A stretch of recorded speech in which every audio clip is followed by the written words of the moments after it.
I want to talk to you about forgiveness. Forgiveness is a very powerful thing.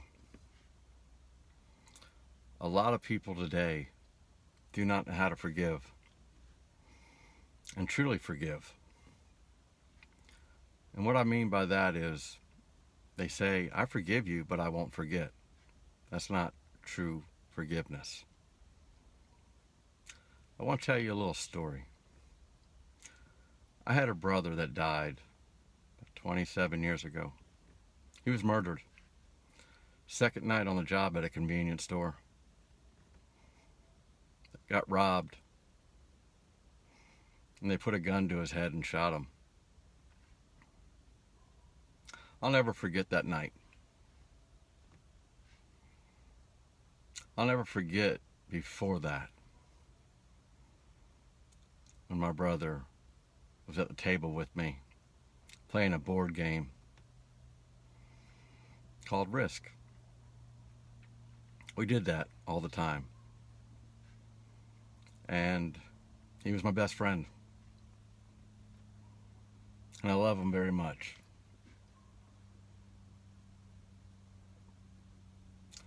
So let me tell you this story. I have a brother named Doug that was in college. And he didn't come down for Christmas, but he came down for spring break. And he brought us our presents. He gave my brother a hoodie, sweatshirt, and I got a long sleeve t-shirt. And I was a little bit upset because I wanted that sweatshirt.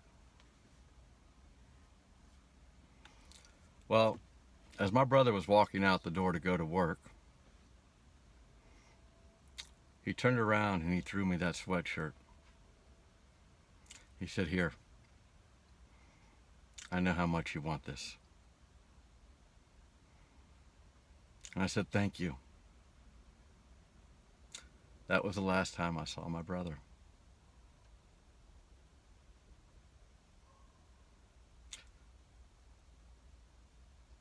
I never told my brother I loved him. That haunted me for many years. 12 years later, God gave me a dream. And it's a dream I will never forget, ever. And it was in color. I knew all the details of this dream. I walked into this hospital and I went into this elevator. And I went up to the 5th floor and I took a left out of the elevator and walked down this long hallway. And at every other door there was a wooden table and it had a rose on the table. And at the end of the hallway was a nurse's station. And there were 3 nurses there. I kept walking on the right side of the nurse's station and went into this room. And there were 4 beds that were empty. And there was a window in the back of the room. I walked to that window and looked out and I saw this big city. Then I turned around and I saw my brother laying in the 3rd bed. As I walked up to the bed, my brother got up on his knees and he put his arms out to me like Jesus would. And I looked straight at him and I told him I love him. And he said, "I know. I've always known." And I went to go hug him. My dream was over. When I woke up that morning, it was like a ton of bricks lifted off of me. That weight of the world came off of me and I could breathe. What I learned from all that is that God released me. He showed me forgiveness. And in the process of being able to tell my brother I loved him, I forgave the man that murdered my brother. Because I don't know what that man went through at that time in his life. He had evil in him. I don't know what he went through to cause him to get there. But I do know one day that he's going to drop to his knees and God's going to forgive him. And that means I must forgive him. And if I ever meet this man, I'll put my arm around him and I'll tell him I love him and that I forgive him, and I'll receive him as my own brother. If I can forgive a man that murdered my brother, I can forgive anybody. That's the love of Jesus. We've all done wrong. We're all no different from that man. We murder people with our mouth every day. We gossip and slander, which is an abomination to God.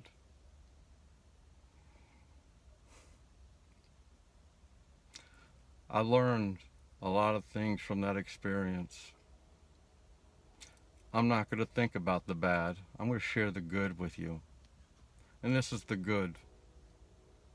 The good is that I experienced loss and suffering and grief to help other people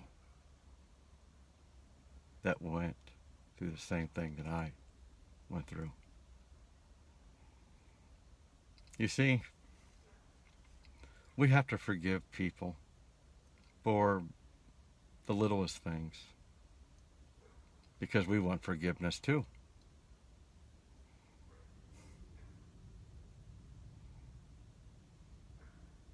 And the biggest thing we have to do is forgive ourselves.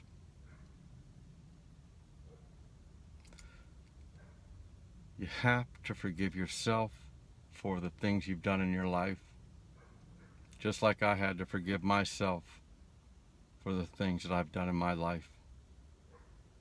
Because one day I have to come to the judgment seat. And I have to face Jesus. And I'd rather deal with that here than when I have to go to him. I ask you, my brothers and sisters, today, will you forgive the people that have wronged you? Will you forgive your mom, your dad, your brother, your sister, your husband, and your wife?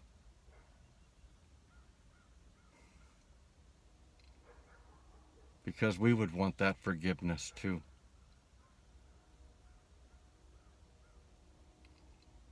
You know, Jesus came and he's here. He said he'd never leave us or forsake us. I promise you one thing, and I know in my heart, if you drop to your knees when you hear this message and you forgive and forget and cancel the debt, never be brought up again, I promise you that God will release you and forgive you and give you peace and give you love and give you a new beginning. You know what hinders your prayers? It's an unforgiving spirit. Jesus can't flow through you if you don't forgive. Go back to the people that wronged you or you have wronged and get things worked out and forgive. To you children out there that are holding grudges towards your mom and dad and you haven't talked to in a long time, they're waiting for you to make that phone call. To hear you say, I forgive you.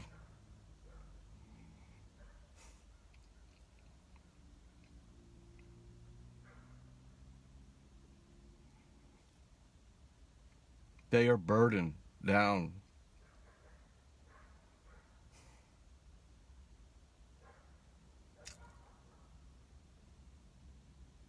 I ask you, please, forgive. Let it go. Because nobody is perfect. We all make mistakes. Remember when the Pharisees brought the prostitute to Jesus? And Jesus said to him, he who is without sin can cast the first stone. So they laid their stones down. If Jesus wanted to, he could have had a couple boxes of stones right next to him, and he could have slung them at every one of us. But he didn't. He showed compassion and understanding. And he said, go, and do not sin no more.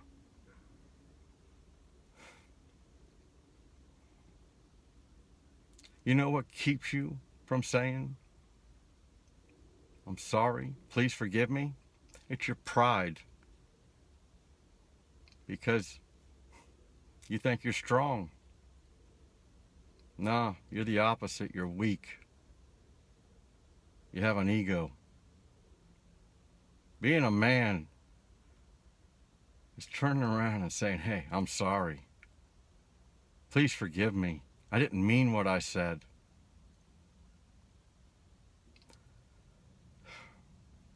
I want to read you something. And this is the key thing in the whole Bible.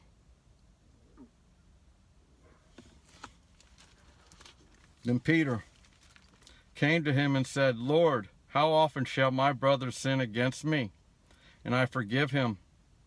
Up to 7 times.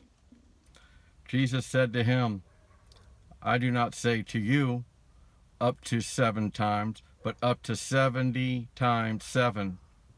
Therefore, the kingdom of heaven is like a certain king who wanted to settle accounts with his servants.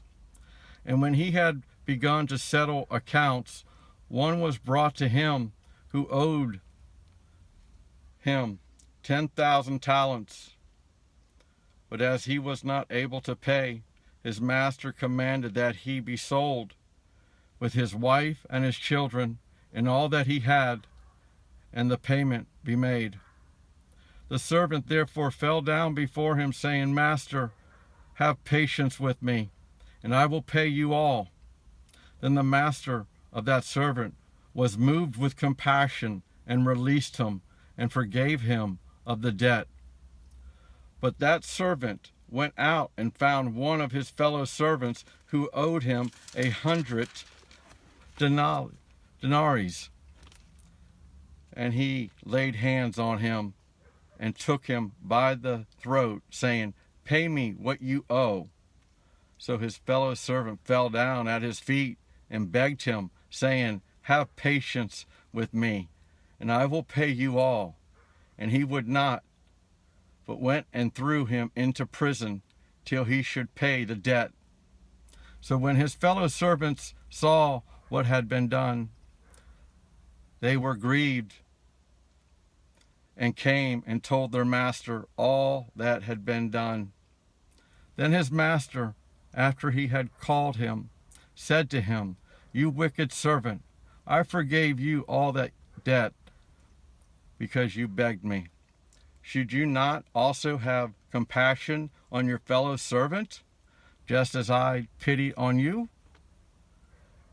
And his master was angry and delivered him to the torturers until he should pay all that was due to him. So my heavenly Father also will do to you if each of you from his heart does not forgive his brother his trespasses. What hinders your prayers is unforgiveness. There are so many people that go to church, and for 20, 30 years, they've been going to church, doing all the right things, reading the Bible, paying their tithes. But there's one thing that hinders their walk with God, and that is called an unforgiving spirit.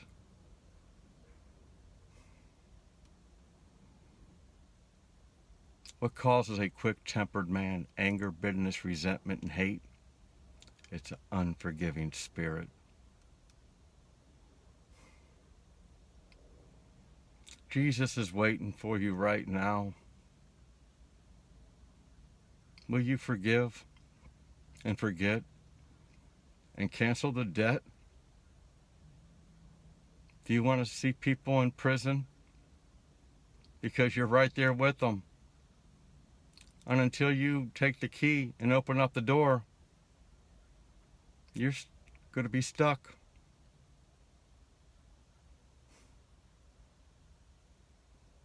That's forgiveness. I promise you, you won't be disappointed.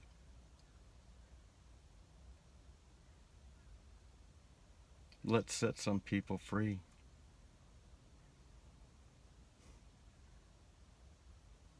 I hope this message blesses a lot of people. Today's a new day. Let's kill the old man. Let's bury the past. And let Jesus come into you and make you a new person. Let's break down those walls of Jericho and love. May God bless you and your family. I give all the glory to Jesus Christ because he released me, and I owe him my life. Thank you.